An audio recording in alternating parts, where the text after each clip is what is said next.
Bismillahirrahmanirrahim. Assalamualaikum warahmatullahi wabarakatuh.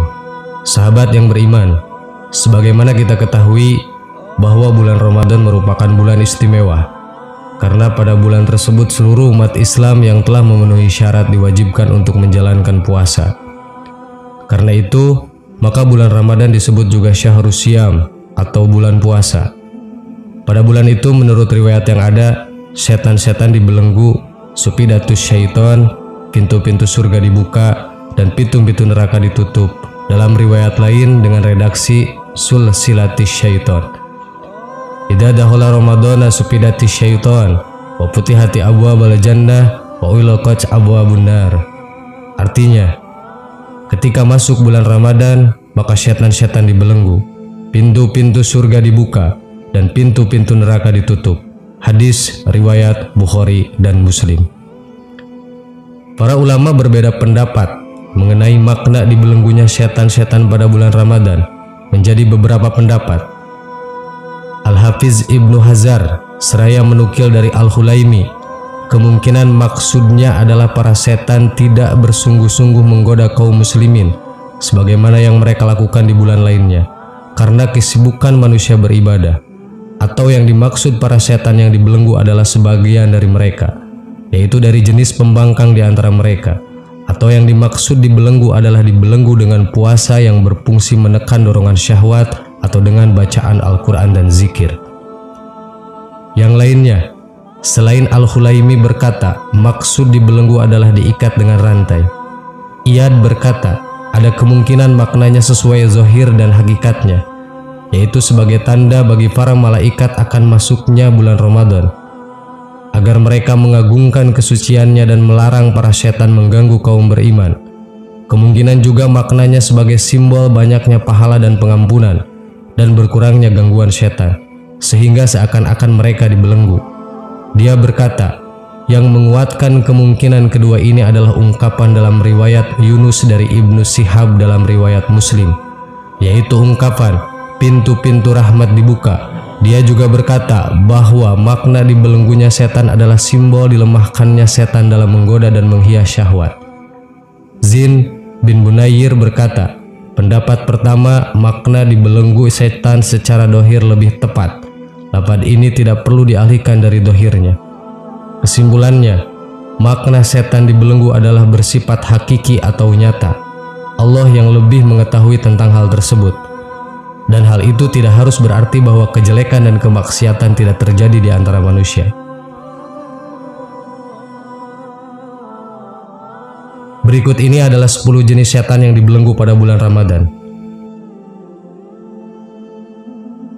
1. Setan zalitun. Setan dalam pakar hal menggoda manusia ke arah sifat mubazir dan bakhil. 2. Setan watin, yaitu setan yang mendorong manusia berprasangka buruk dan putus asa terhadap Allah Subhanahu wa Ta'ala.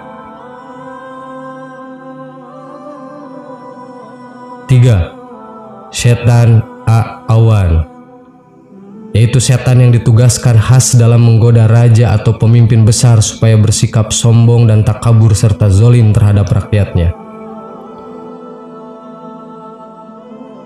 4. Setan haffah, yaitu setan yang menggoda manusia agar meminum arak atau khamar atau minuman yang memabukkan. 5. Setan murroh, yaitu setan yang melalaikan manusia dari mengingat Allah dengan musik, hiburan, gosip, dan segala benda yang melalaikan. 6. Setan masud, yaitu setan yang membinasakan manusia melalui kata-kata fitnah, gosip, umpatan, dan apa saja yang muncul dari lidah dan mulut. 7. Setan dashim, yaitu setan yang merusak rumah tangga manusia dan menggoda ke arah zina dan maksiat. 8. Setan walahan, yaitu setan yang suka menimbulkan rasa was-was dalam diri manusia, khususnya ketika berwudu, sholat, dan mengganggu ibadah kita yang lain. 9. Setan lakhus, yaitu setan yang menyesatkan akidah manusia dengan menyembah api, berhala, binatang, dan lain-lain. Dan yang terakhir adalah iblis laknatullah itu sendiri, pimpinan tertinggi dari semua setan dan jin. Mereka inilah 10 jenis setan yang dirantai di bulan puasa dan dicampakkan ke dalam lubang yang paling dalam dan gelap di lautan. Mereka ibarat kerabat di Raja Iblis yang berdarah tulen dan mempunyai kedudukan hierarki tertinggi dalam sistem pemerintahan iblis. Mereka diberi umur yang panjang sehingga akhirat. Dan di bawah mereka ada tentara jin dan setan yang bertugas untuk menyesatkan manusia. Bila mereka dirantai, anak buahnya masih bisa bebas di bulan puasa, tetapi hilang arah dan tujuan seketika karena tidak ada ketuanya. Sahabat yang beriman, semoga Allah Subhanahu wa Ta'ala menjaga kita dari godaan nafsu yang menyesatkan, sehingga kita masih tetap menjalankan ibadah puasa sampai akhir nanti. Amin. Wallahu a'lam. Wassalamualaikum